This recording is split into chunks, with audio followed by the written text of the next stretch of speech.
Dr. I have a lot Naledi going on. Pando,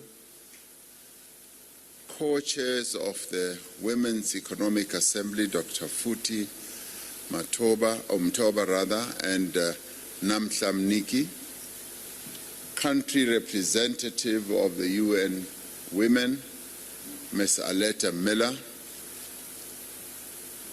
ministers and deputy ministers, and women in business.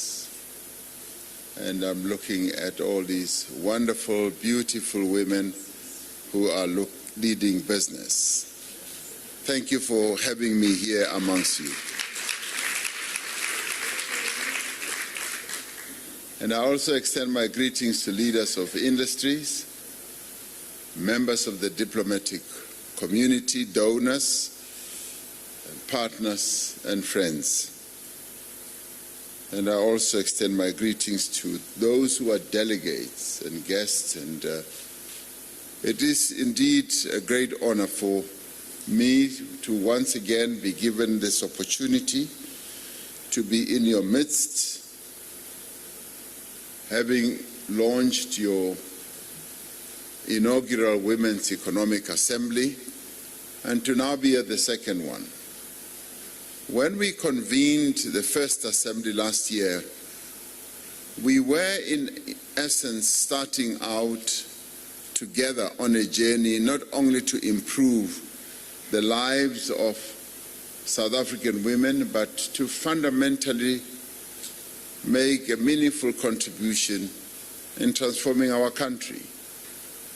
The economic empowerment of women is truly transformational, with far-reaching benefits for our economy as well as the broader South African society. This second Women's Economic Assembly is about turning our words into action, and that is why I like the slogan here, a platform for deliberate action.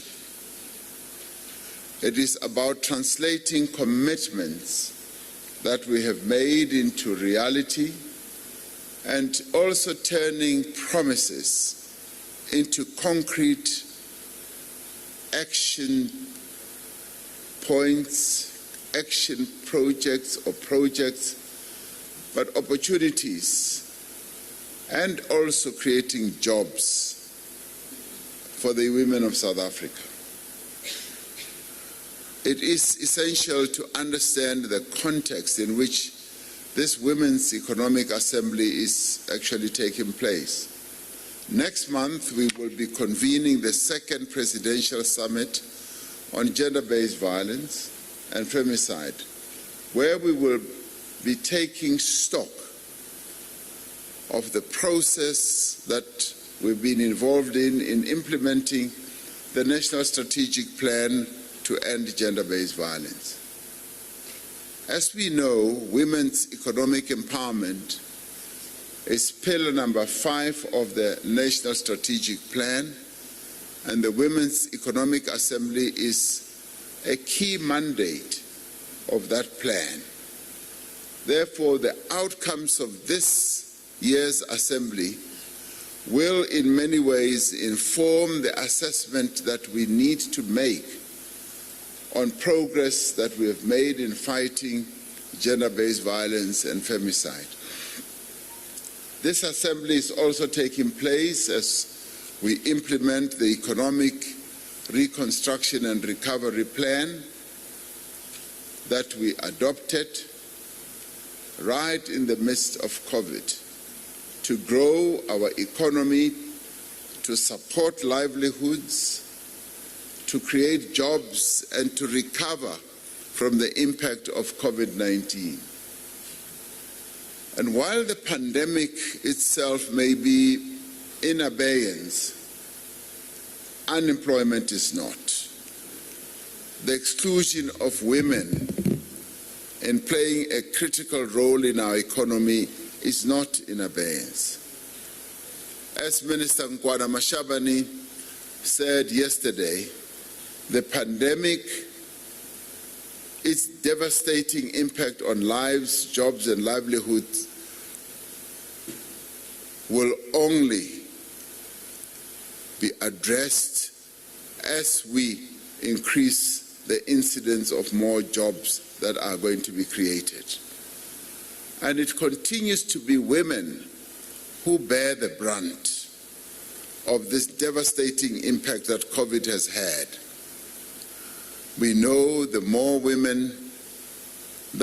women are unemployed than men.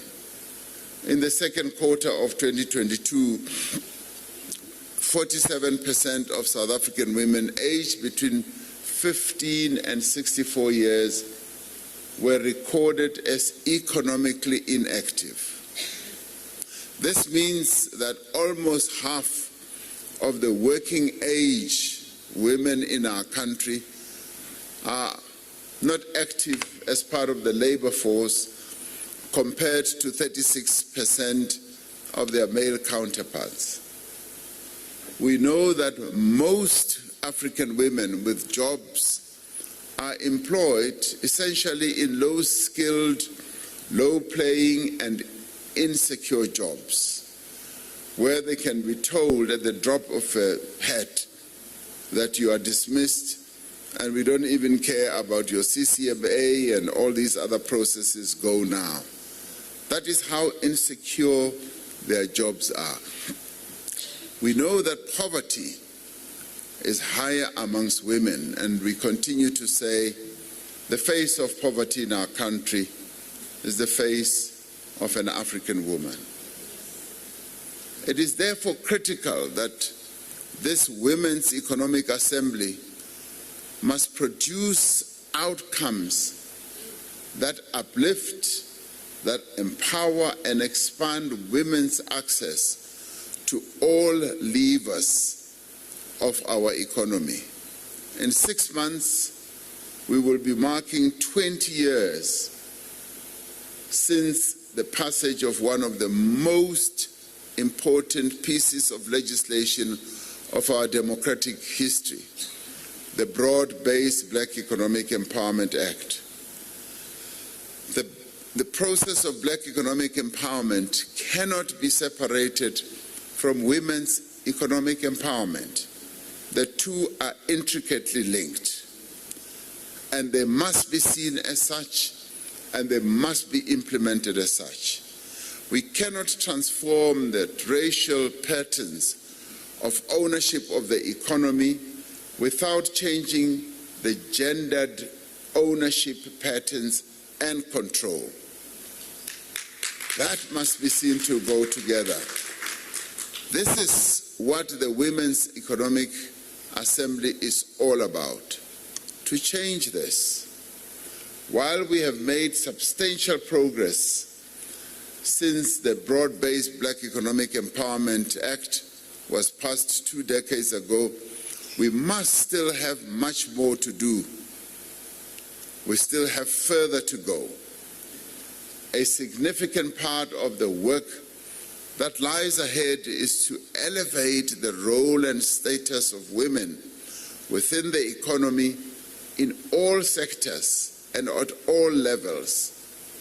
Women are refusing and must refuse to be on the periphery of history, particularly the economic activity in our country.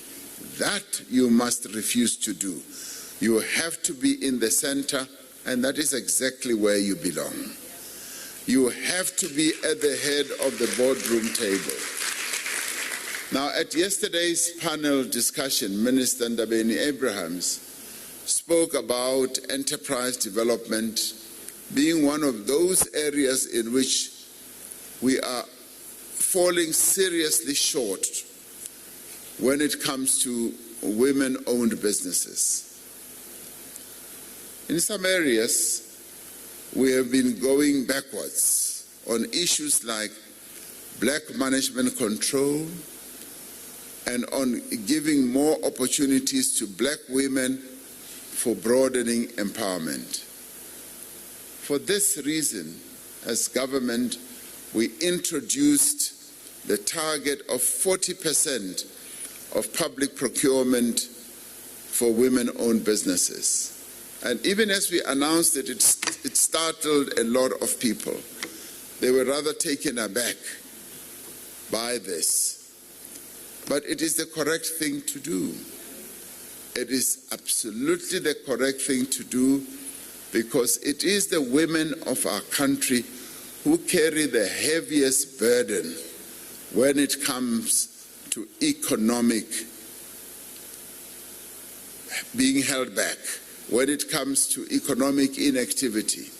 That is why the Women's Economic Assembly was convened for the first time last year, if you recall. It was convened to explore collaborative partnerships and programs that will make 40% preferential procurement from women-owned businesses a reality in both the public and the private sector. When it was convened, it was quite specific. It was initially to address precisely this issue, that how are we going to get black women to participate in a meaningful way in this opportunity that has been opened by government. This year's aim is to activate public and private sector supply value chains to advance women's economic empowerment. And it is quite pleasing. This movement is now going on.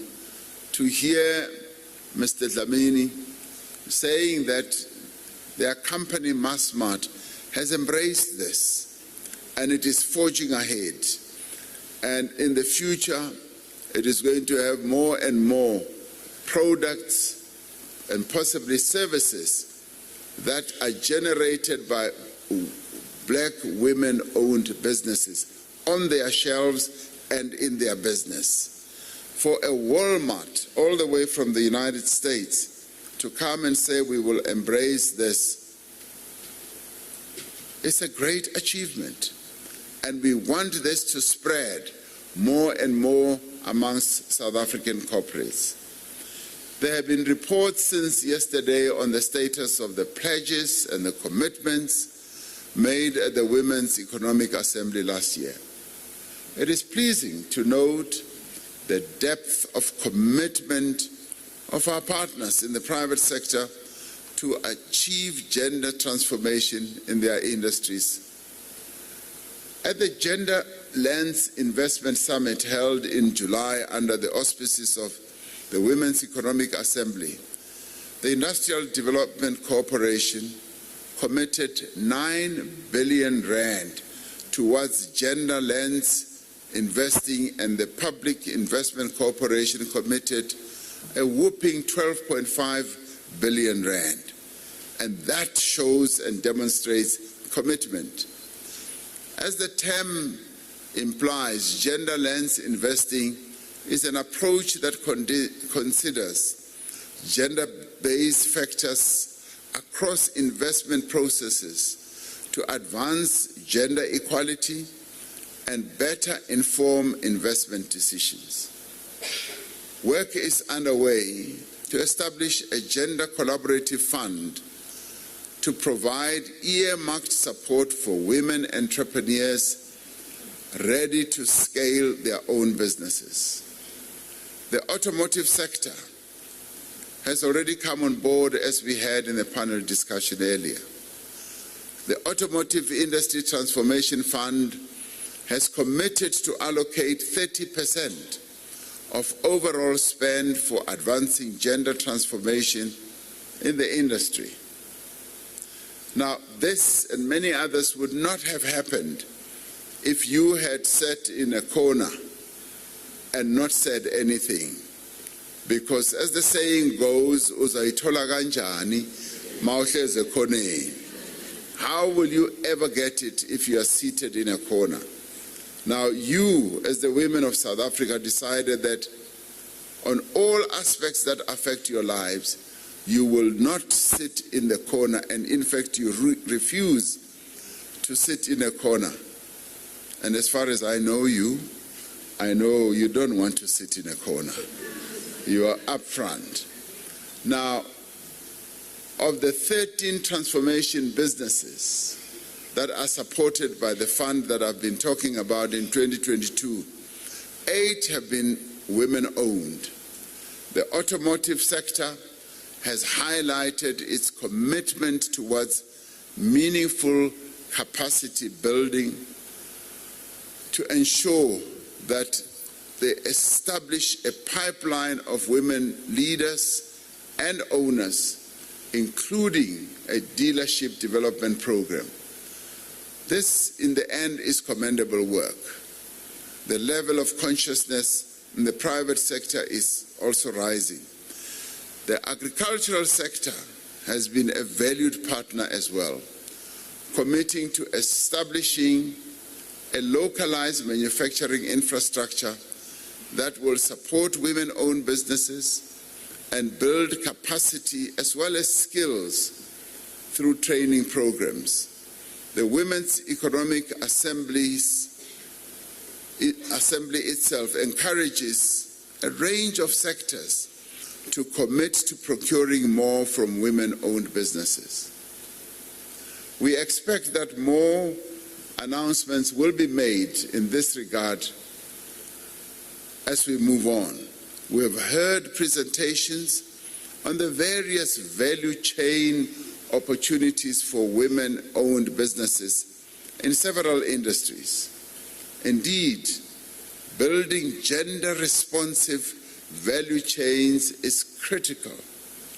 It is critical to a resilient economy because no economy can grow or even begin to think of thriving so long as half of the population is excluded from it. Our goal in the end is to ensure that more and more commitments and pledges are made. And through this, we're raising the level of awareness, the level of consciousness, and as we do it here in our own country, we obviously want to see it rising and spreading throughout the continent as well. At the same time, for sustainability, we have to set and implement targets for gender transformation and the procurement of goods and services. We should not just leave it without setting clear targets, because without a target you cannot measure performance. As we look at these targets, we need to also strengthen the entire ecosystem of support for women-owned businesses. Our own country has far fewer women entrepreneurs than many other countries. That is something that we should accept. But we don't accept and do nothing about it. As government, we have trained nearly 6,000 women-owned businesses in essential business skills to qualify in tender processes, so that when the tender moment comes, they're able to participate with confidence and put forward their wares and their trades, so that they're then able to be considered positively. Our target is to train 10,000 women-owned businesses. We are committed to using the policy and legislative tools at our disposal, such as employment equity and the other laws that outlaw discrimination, to improve women's representation in executive leadership and address the gender pay gap.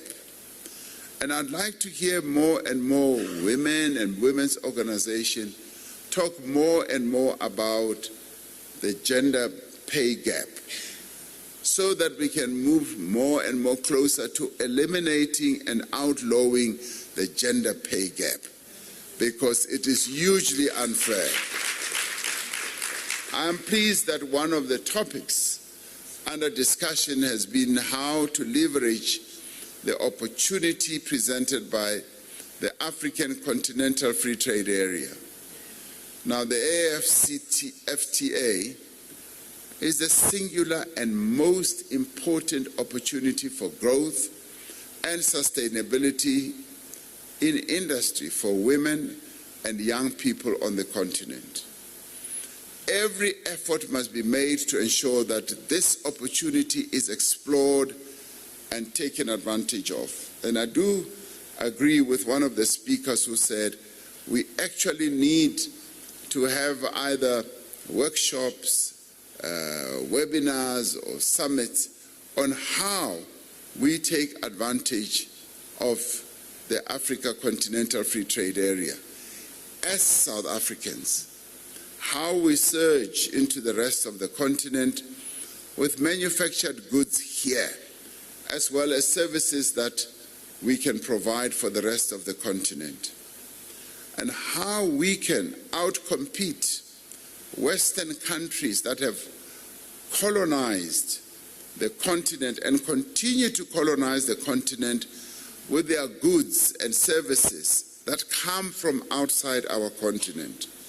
Now, through this free trade area, we are essentially saying we must unshackle ourselves from the Western countries that continue to flood our continent with their goods, and we must stand on our own feet and make our own goods and be able to trade amongst ourselves. And I must say that the continent is waiting. It's waiting for Africans themselves to begin that trading process so that the goods that you make here in South Africa through women-led businesses must go into the shelves of the many shops and markets on our continent. And through that, we begin to unshackle ourselves as a continent economically. This is a future that is beckoning. This is a future that we must grasp. I do think that it would be useful to hold summits, conferences, so that we fully prepare ourselves as South Africans, but more importantly, women-owned and women-led and controlled businesses must grasp this opportunity. What we seek to do through the Women's Economic Assembly is to provide the platform for ongoing action and to encourage all partners to raise their ambition when it comes to empowering women and particularly women-owned businesses. The number of success stories that have been showcased here, which we were also hearing about here on the platform in the panel, do show that we are making a difference where it matters. But clearly, much more needs to be done.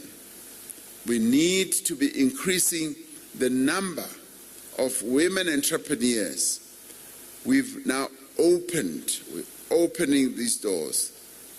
My sister Pelisile was saying the NEF has opened the door, and it's impressive that of the 12-point-something billion rand that they've given out for funding,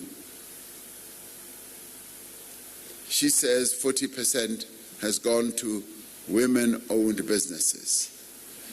And I know that many of those have been able to trade so well, to do business so well, and their value has increased and they are able to pay back their loans, because that is one thing that women and women-owned businesses do very well. They pay back their money.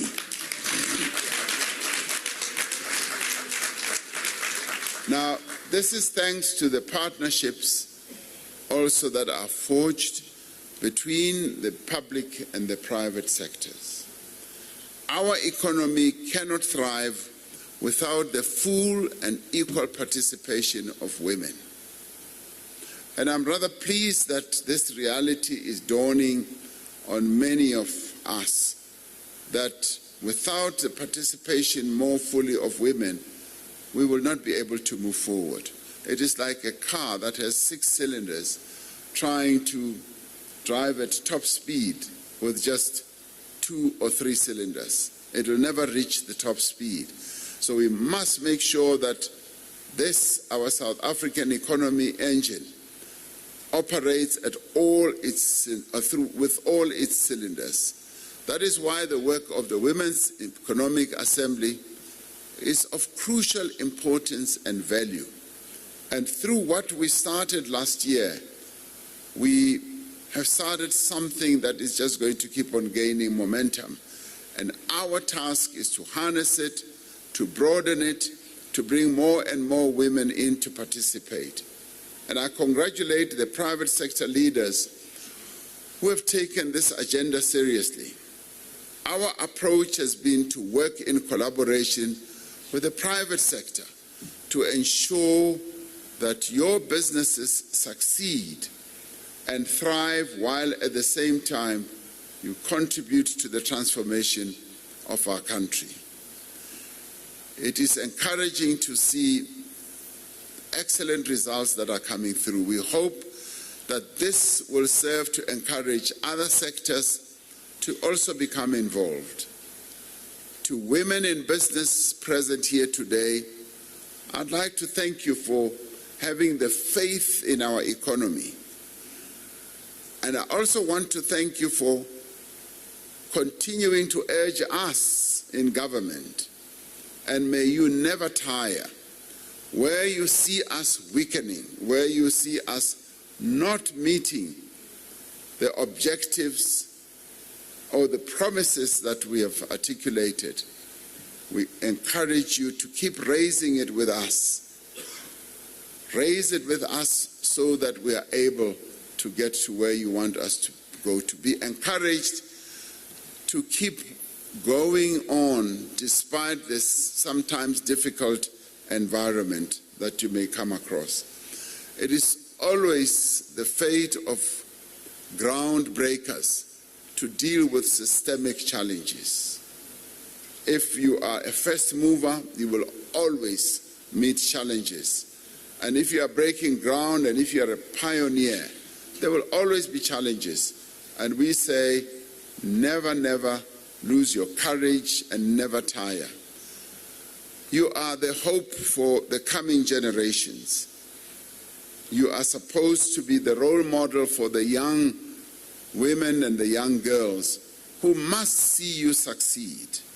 And it is you who, as you rise, you must bring others along. You must bring others along. And that is an important factor that you should not ever forget. I often hear sometimes, and it was also said here, that sometimes when other women succeed, they forget about others. I believe less in that. I believe more in the love of women broadly. All of us who were brought up by women, and we were all brought up by women, those women who brought us up carried all of us up. They were our mothers, they carried all of us up. So it is inherent in a woman to carry those that she has around them along. It is the young women that we must also be great symbols of, but also bring them up. Because you are the hope of the coming generation, particularly of young business leaders, you must therefore ensure that you achieve and you reach very high levels of achievements despite the challenges and the difficulties. I wish to thank all who have been involved in making this year's Women's Economic Assembly a success and congratulate you on a job well done. When we started, we thought, oh, maybe it will succeed, it may not. But I believe this year we have attracted many, many more participants. And this is how it is going to be as we go on. Next year, I'd like to see more and more participants also in this room. Let us use this momentum, not just to set the tone, but to substantially and decisively advance women's empowerment or economic empowerment. Let us make the empowerment of women the main issue that is talked about throughout the country, in businesses, in boardrooms, and all that, so that whenever any private company, even a state-owned enterprise, talks about either partnering with a business, they must talk about partnering with women-led and women-owned and women-controlled businesses. How beautiful that will be. And I think we can spread that message so that every business asks itself, do we have women-owned, women-led, women-controlled businesses as our partners? And it should not just be Mickey Mouse type of work that they are given. They must be given substantial partnership jobs or partnership participation so that they too must rise as they raise others as well. Thank you very much.